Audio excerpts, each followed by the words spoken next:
Бүген мине юллар Югары Мәтәскә авылына алып килделәр. Авыл башында ук зират каршы ала. Аны әйбәтләп койма белән әйләндереп алганнар.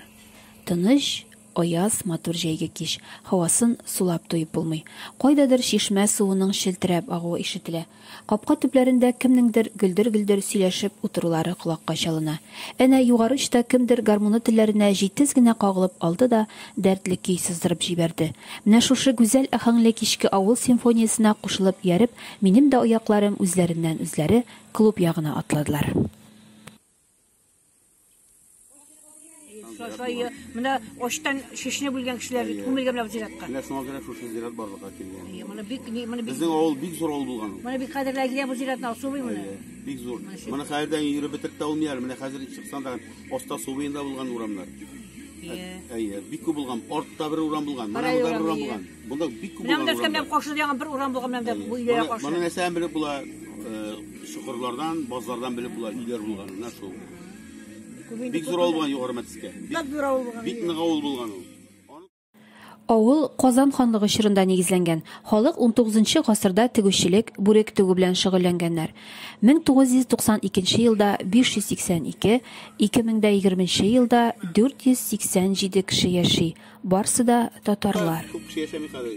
Җәмигъесе 130лап кеше яши. Шулай гына диyor. 130лап, аннан артык юк. Авылда инде башлангыч мәктәптә ябылган. Хәзерге вакытта авыл клубы эшли. Авылның Фазыл чишмәсе фольклор коллективын районда гына түгел, республикада да беләләр.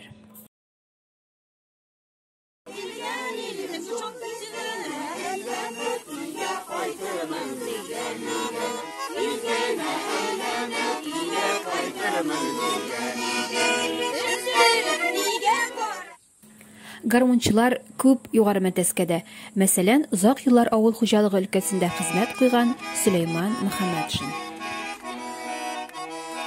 Бүтән шәхсем, бүтән бала вакытым шушы авылны яратып, шушы авылны ихтирам итеп, менә әлдә һаманда авылны бик яратам, хәтта шушында торсам да, туганнарыбыз авылны сагынып кайтам.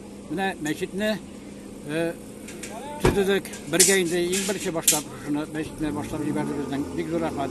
Salahi Rafiqqa менә beşikке girişler köp Allah'a şükür. 16 яшеннән шәһәргә чыгып китеп, күп еллар архитектура юнәлеше буенча эшләгән Нәҗип Зиннатов та гаиләсе белән авылга кайтып урнашкан. Моннан киткәндә, Укырга киткән вакытта мен 16 яши, 16 яшьтә киткән идем. Менә шуны менә әрегенә 3 ел кайткан авылга.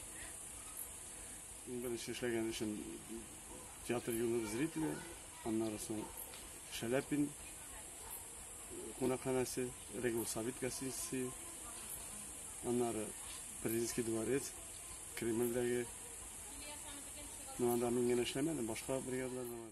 Югары Мәтәскә авылы данлыклы Фазыл чишмәсе җыры туган авыл бит әле ул. 40нчы елларда баянчы Рөкыя Ибраһимовага шушы авылда булырга туры килә. Эштән соң авыл яшьләренең җырлап күңел ача торган урыны булган Фазыл чишмәсе дип аталган чишмә буенда Зиннатулла исемле гармунчы егетнең бер көй уйнап утыруын ишетә. Рөкыя көйне отып ала. Фазыл чишмәсе янында ишеткәнгә аңа Фазыл чишмәсе дип исем кушалар. 47нче елда Сибгат Хәким җырның сүзләрен яза. Үзенең үткәненә һәм тарихына хөрмәт һәм ышаныч белән караган халыкның гына киләчәге бар. Шуңа күрә без улы шәхесләребез, бөек халкыбыз үткән олы тарихыбыз белән горурланырга, алар рухы белән яшәргә тиешбез.